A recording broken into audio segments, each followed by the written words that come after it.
좋은 날입니다. 오늘도 말씀 안에 승리하는 하루 되시기를 기도하겠습니다. 오늘 생명의 산 본문은 에베소서 2장 1절부터 10절입니다. 오늘 본문에서는 1절부터 7절까지 허물과 죄로 죽었던 성도들을 그리스도께서 은혜로 살리심을 설명하고 8절부터 10절에서는 믿음으로 받은 하나님의 선물인 구원에 대해 설명합니다. 이 구절들을 통해 하나님께서 무엇을 말씀하시는지 살펴보도록 하겠습니다. 1절부터 2절입니다. 그는 허물과 죄로 죽었던 너희를 살리셨도다. 그때 너희는 그 가운데서 행하여 이 세상 풍조를 따르고 공중의 권세 잡은 자를 따랐으니 곧 지금 불순종의 아들들 가운데서 역사하는 영이라. 바울은 예수님께서 허물과 죄로 죽었던 너희를 살리셨다고 말합니다. 여기서 말하는 너희란 에베소서의 1차 독자인 이방인 성도들을 말하며 넓게는 모든 죄인들을 말합니다. 허물의 원어 파랍토마는 범죄, 실수라는 뜻으로 곁에 떨어짐, 정도에서 벗어남이라는 뜻의 파라핍토에서 유래된 단어입니다. 죄의 원어 하마르티아는 잘못, 죄라는 뜻으로 관역에서 벗어나는 것이라는 뜻의 하마르타노에서 유래된 단어입니다. 그래서 허물과 죄로 죽었다는 것은 하나님의 진리의 말씀에서 떨어지고 벗어나 영적으로 죽은 상태를 말하는 것입니다. 바울은 이러한 상태에 있던 이방인 성도들을 예수님께서 살리셨다고 말합니다. 그리고 2절에서 허물과 죄로 죽었던 때의 모습을 설명합니다. 이방인 성도들은 허물과 죄 가운데서 행하여 이 세상의 풍조를 따랐다고 합니다. 이 세상의 풍조를 직역하면 이 세상의 시대로 앞으로 재림하실 예수님과 함께 올 하나님의 때와 대조적으로 이 세상의 죄 가운데 속해 있는 시간을 말합니다. 바울은 허물과 죄 가운데 있던 이방인 성도들이 이 세상의 죄 가운데 속해 따르고 있음을 말하고 있는 것입니다. 또 공중의 권세 잡은 자를 따랐다고 말합니다. 그리고 공중의 권세 잡은 자를 불순종의 아들들 가운데 역사하는 영이라고 설명합니다. 불순종의 아들들은 하나님의 말씀을 듣지 않고 육신의 욕심대로 살아가는 존재입니다.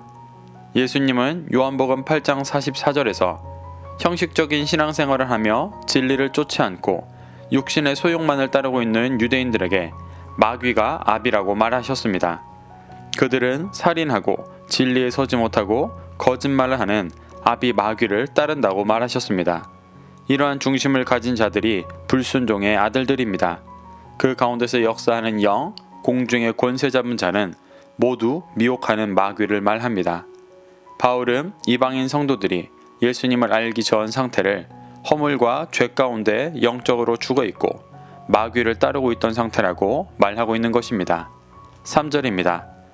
전에는 우리도 다 그 가운데서 우리 육체의 욕심을 따라 지내며 육체와 마음에 원하는 것을 하여 다른 이들과 같이 본질상 진노의 자녀였더니 3절에서 말하는 전에는은 예수 그리스도를 믿기 전을 말합니다.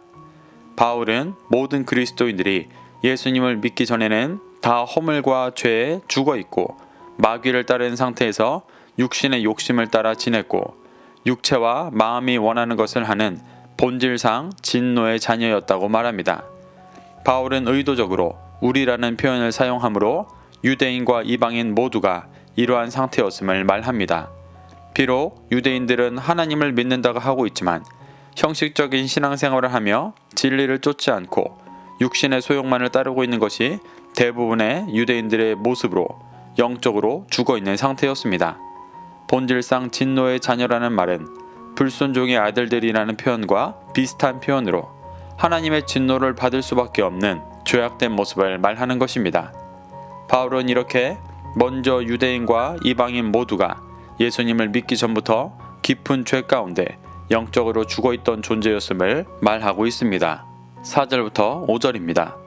긍휼이 풍성하신 하나님이 우리를 사랑하신 그 큰 사랑을 인하여 허물로 죽은 우리를 그리스도와 함께 살리셨고 너희는 은혜로 구원을 받은 것이라.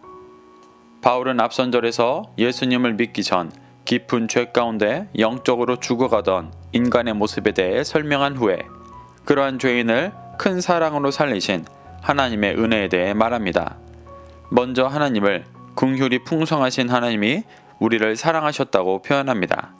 긍휼의 원어 엘레오스는 불쌍히 여김, 자비라는 뜻입니다. 이 단어는 마음에서 동정이 일어나는 것보다는 실제적인 구제의 행위가 수반되어지는 의미의 단어입니다. 하나님께서 허물과 죄로 죽어있는 이들을 버리지 않으시고 불쌍히 여기셔서 오히려 크게 사랑해 주시며 구원하시는 모습을 표현하는 것입니다. 하나님의 이러한 사랑이 있기 때문에 허물로 죽은 우리를 그리스도와 함께 살리셨다고 말합니다. 허물로 죽어 구원받을 수 없는 큰 죄인이었지만 예수 그리스도께서 우리의 죄를 대신 지게 하시고 함께 살리시며 더 이상 죄인이 아닌 새로운 존재가 돼 구원받게 하신다는 말씀입니다. 그리고 그 구원이 죄인이었던 우리의 어떠한 행위가 아니라 순전히 하나님의 사랑과 은혜로 받게 된 것임을 말하고 있습니다. 이렇게 바울은 죄로 죽어있던 모든 인간을 하나님께서 사랑과 은혜로 구원받게 하셨음을 설명하고 있습니다. 6절부터 7절입니다. 또 함께 일으키사 그리스도 예수 안에서 함께 하늘에 앉히시니 이는 그리스도 예수 안에서 우리에게 자비하심으로써 그 은혜의 지극히 풍성함을 오는 여러 세대에 나타나게 하려 하심이라. 바울은 하나님께서 죄인들을 사랑과 은혜로 함께 일으키신다고 말합니다. 함께 일으킨다라는 말은 5절에서 함께 살리셨고의 다른 표현으로 영적으로 죽어있는 인간을 부활하신 예수님과 함께하는 새로운 존재로 삼아 함께 일으킨다라는 의미입니다. 그래서 함께 살리고 또 함께 일으킨 자들을 그리스도 예수 안에서 함께 하늘에 앉히셨다고 말합니다. 이는 그리스도와 함께 승천하여 예수님께서 앉으신 보좌 우편에 앉아있는 모습을 말합니다. 이것이 마지막 때 임하실 하나님 나라 천국의 모습입니다. 7절에서 바울은 이 구원의 모습이 그리스도 예수 안에 있는 모든 세대에게 자비하심으로 주시는 것이고 은혜로 주시는 것임을 말합니다. 여러 세대는 오랜 시간을 뜻합니다. 이는 모든 시간 속에 있는 모든 사람들을 말하는 것입니다. 그들이 예수 그리스도 안에 있다면 자비하심으로 그 은혜의 지극히 풍성하심으로 마지막 때에 구원을 누릴 수 있다고 말하는 것입니다. 바울이 말하고 있는 예수님을 믿기 전에 있는 모든 사람이 죄인이라는 것과 그런 자들이 예수님 안에 있을 때 하나님께서 사랑과 은혜로 주시는 구원을 누릴 수 있다라는 이 말은 유대인과 이방인 할 것 없이 예수님을 믿기 전에는 모두가 동일한 죄인이었고 예수님 안에 있을 때 하나님의 사랑과 은혜로 동일한 구원을 누릴 수 있다는 것을 말하고 있는 것입니다. 이는 인간의 혈통과 문화를 초월해 예수님 안에 있는 그리스도인들은 구원을 받을 수 있는 자라는 확고한 정체성을 부여하고 있는 것입니다. 8절부터 9절입니다. 너희는 그 은혜에 의하여 믿음으로 말미암아 구원을 받았으니 이것은 너희에게서 난 것이 아니요 하나님의 선물이라. 행위에서 난 것이 아니니 이는 누구든지 자랑하지 못하게 함이라. 바울은 이방인 성도들에게 예수님의 십자가 사건으로 죄인을 구원하시는 하나님의 은혜에 의하여 믿음으로 구원을 받았다고 말합니다. 여기서 말하는 믿음은 예수님의 존재 자체를 인정하는 것만을 말하는 것이 아니라 예수님의 가르침대로 죄악된 옛 자아를 십자가에 못 박고 마지막 때를 소망하는 믿음을 말하는 것입니다. 이 믿음을 갖게 되면 예수님께서 살아가셨고 명령하셨던 것처럼 영혼을 구원하며 마지막 때를 준비하는 증인된 삶을 살아갈 수밖에 없습니다. 바울은 누구보다 그 삶을 신실하게 살았었습니다. 그런데 바울은 구원이 너희에게서 난 것이 아니고 행위에서 난 것도 아니라고 말합니다. 이것은 예수님을 믿어 헌신된 삶을 살아가는 행위 자체가 구원의 자격을 주는 것이 아니라 아무 자격 없는 죄인이지만 하나님께서 선물로 구원받을 자격을 열어주셨기 때문에 예수님을 통해 믿음으로 헌신하며 구원의 길을 갈 수 있다라는 것을 말하는 것입니다. 그래서 바울은 그리스도의 믿음의 행위는 구원을 받는 데 있어 아무 자랑거리도 되지 못한다고 말합니다. 이것은 후반부에 그리스도인의 삶의 모습에 대해 설명하는데 유독 행위를 강조하는 유대인들의 비진리와 종교적인 행위만 가지고 구원받을 수 있다고도 여기는 이방인들의 습성이 구원에 대해 잘못 이해할 위험이 있었기 때문에 구원받는 그리스도인의 명확한 정체성을 먼저 설명하고 있는 것입니다. 10절입니다. 우리는 그가 만드신 바라 그리스도 예수 안에서 선한 일을 위하여 지으심을 받은 자니 이 일은 하나님이 전에 예비하사 우리로 그 가운데서 행하게 하려 하심이니라. 바울은 앞선 절에서 자신의 구원을 자랑하지 못하는 이유가 자신의 행위로 구원을 얻는 것이 아니기 때문이라고 말했습니다. 그리고 10절에서는 이방인 성도들이 그리스도 안에서 선한 일을 위하여 지으심을 받았기 때문이라고도 말합니다. 바울은 선한 일에 대해 하나님이 전에 예비하사 우리로 그 가운데 행하게 하는 것이라고 말합니다. 여기서 말하는 선한 일은 이 땅의 기준에서 착한 일을 말하는 것이 아니라 전에 예비하신 일로 1장 3절부터 6절 사이에서 설명했었던 구원의 길을 가도록 예정하신 그리스도인들의 정체성을 행하는 것을 말하는 것입니다. 바울은 1장에서 그리스도인의 정체성을 거룩하고 흠없는 아들, 찬송하는 자라고 표현했었습니다.